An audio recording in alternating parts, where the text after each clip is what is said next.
Welcome, everybody, to the NFL Presidential Address. This is part two. I've got 3 side bets for you and 1 teaser. I will discuss a summary of part 1 in between the 2 games. Let's get straight into it. Seattle, guys, they're plus 5.5, and they're going into Baltimore this Sunday. And well, all of a sudden, this Seahawks team are number 1 in the division and feeling, well, damn fine right now. With that said, this Hawks team did not play a very good game against Cleveland, and they were frankly lucky to get out of that game with a win. If you follow me regularly, you know that one of my favorite angles is to play on a team that just won their last game, but played horribly in that game. Seattle finds themselves in that exact same position.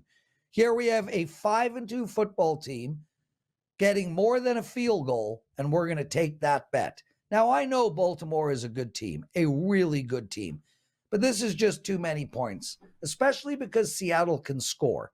Seattle has put up 20 or more points 5 of their 7 games this year. They've gone over 24 points in 4 out of 7 games, and they've scored, are you ready for this? 37 points twice already this season.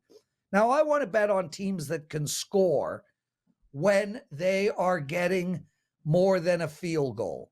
Not only can they win the game outright, but this team can lose by 5 points on a Baltimore final drive, or they can win the game on a wide open back door down by 10 with 2 minutes to go, or, well, hey, they could just start the game up and never surrender the lead. There's so many ways for a team that can score to cover a number 5.5. We're going to take advantage of that. The Seattle team has a ton of weapons everywhere, and they're a very hard team to stop. They have a well-balanced offense. They're sitting in the middle of the pack in both rushing and passing. They are just outside the top 10 in points scored and are averaging only 1 point a game less than the Baltimore Ravens. Now, I get Baltimore is number 1 in the league in points allowed, but outside of playing Detroit, this team has played Arizona, Tennessee, Pittsburgh, Cleveland, and Indianapolis in their last 6 games. Outside of Indianapolis, who have found a way to put up a lot of points, none of those teams are offensive juggernauts, that's for damn sure. I also love the trade for Williams, and this should signal to the Seattle team that their D is going to be much improved, and the locker room, most importantly, knows they're in it to win it. I think Seattle can win this game outright. I think Seattle can cover 5.5 down 10 with 2 to go. I'm going to take Seattle plus 5.5 against Baltimore. Before we move on to the next game, guys, I do want to make mention that I have a promo code up for you guys. It's for my hockey. I've started the hockey season incredible. I'm up double-digit units. I have a 61% win rate, and I'm on an 11-2 run in all my NHL bets. Guys, don't just pick a day to play me. Play the entire year from start to finish. If you buy my season package in the NHL, it goes all the way to the Stanley Cup. Champions have been crowned. It's only $499. You will make a killing betting my NHL plays. Use the promo code PREZ499. That's PREZ499. Now we'll turn our attention to Washington, going into New England. Now, I wrote this whole piece up before Montez Sweat and Chase Young were traded. I like Washington at plus the 2.5 when Montez and Chase were on the team. Now it's plus 3.5. And now neither of them are on the team. And now I like it even more. Here we go. New England beat the Bills in the best game they've played in maybe 2 years. And now all of a sudden they're a favorite? Even after they get beat by the Dolphins. Is it that they're just getting so much respect for having Bill Belichick as a coach? Or is it that no one believes in this Washington team? Well, let me get right to it. I do not believe in this Patriots team, and although I don't think Washington is some playoff team or anything, I do believe this is an up-and-coming team that I'm prepared to bet on. Washington just played Philly, and the game was damn close. Take away Sam Howell's turnover, his only real mistake of the day, and it happened late in the game, and they could have beat Philly. Frankly, they could have beat Philly in both games that they played them this year. I believe this Washington team can score points. Sure, they stunk against the Giants and put up only 7, but they put up 31 on Philly, 24 on Atlanta, 20 on Chicago, and 31 on Philly again. They're going to get their points.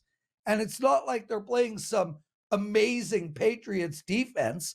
The Pats have allowed 31, 25, 21, 34, and 38 freaking points in their last 5 games. They're not going to keep Washington off the scoreboard. Washington's going to get 24 points in this game. In order for New England to cover that, they're going to need 27, 28 points. Do you know that New England hasn't scored more than 27 points only once the whole year? Only once. And that was against the Bills. Take that 29 points or whatever they put up against the Bulls away. This team has put up 17, 17, 0. Yes, 0. 3. Yeah, they went 2 games with a field goal. 15, 17, and 20. How the hell are they going to put up 28 points against Washington? Frankly, I don't see how they put up 21. I believe all we need from Washington in this game is 17 points. If Washington gets 17, New England needs 21 to cover. I don't think they do that. I get that Washington has a mediocre D. I get that their D is even worse now. But what does that matter? The Patriots simply can't score. There is nothing to suggest that this Pats team is going to march up and down the field. The Pats are literally the second worst scoring team in the league. They're averaging under 15 points a game. Washington is averaging 21.5 points a game. It's also not like the Commanders can't win on the road. They beat Denver on the road. They beat Atlanta on the road. That was both this year. And I think Denver and Atlanta are arguably better or at least equal to the crappy Patriots. Now I know Chase Young isn't there anymore.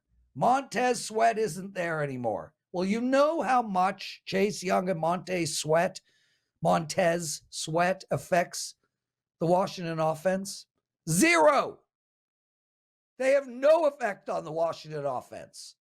Washington is going to score regardless of who they play on defense.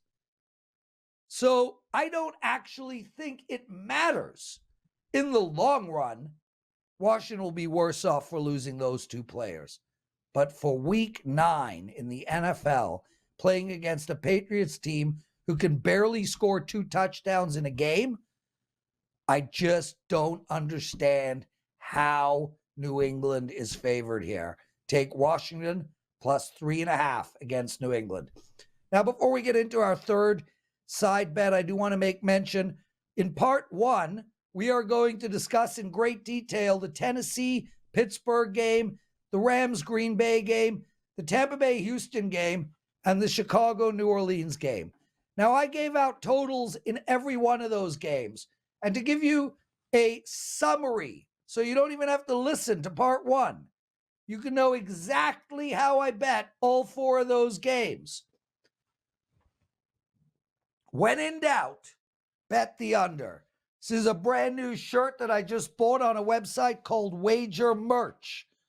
Wager Merch is owned by WagerTalk Media. It is part of the family. And the best part of the website is that there is a betting slogan section that will give you all these great betting slogans like when in doubt, bet the under, if I'm playing, I'm laying, parlays are for losers, etc., etc. There's also poker merch up there, Poker Dad, I don't even fold my own laundry, and a bunch of other really good gimmicky slogans that you guys can grab. Please take a look at Wager Merch. Take advantage of what we're doing over there. It's getting a lot of great feedback. I think you guys will like what we have going. WagerMerch.com. Okay.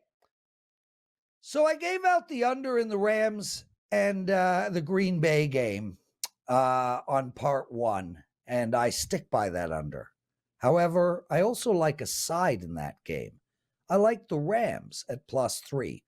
Now, I have been telling you guys all year Green Bay sucks. They do. I've been telling you all year that Love is not an NFL QB. He's not. How the hell is Green Bay favored in this game? How are Green Bay favored in any game, anywhere, against anyone? This is a team that has scored 10 points last week. They put up 10 points. They put up 17 the week before that and 13 the week before that. Do the line makers think that the Rams are only going to put up 3 points or something? If the Rams score 14 points, they cover 3. That's how bad this Green Bay offense is. Now, it's not like I'm so high on the LA Rams. I'm not. I'm just really, really low on the Green Bay Packers. The Rams put up 20 against Dallas. They put up 17 against Pittsburgh. They put up 26 against Arizona. None of those numbers are incredible. Every one of those numbers is going to cover +3 against Green Bay. I know Stafford is day-to-day, but he'll be fine. I fully expect him to play. He's a warrior and rarely misses games unless he's seriously hurt. I can go on and on here forever. But the bottom line is, Green Bay shouldn't be favored in this game or any other game, maybe against Chicago. But regardless of how bad the Rams may be, and I don't think they're very good, I just don't see how Green Bay can keep pace with this team. Take the Rams +3.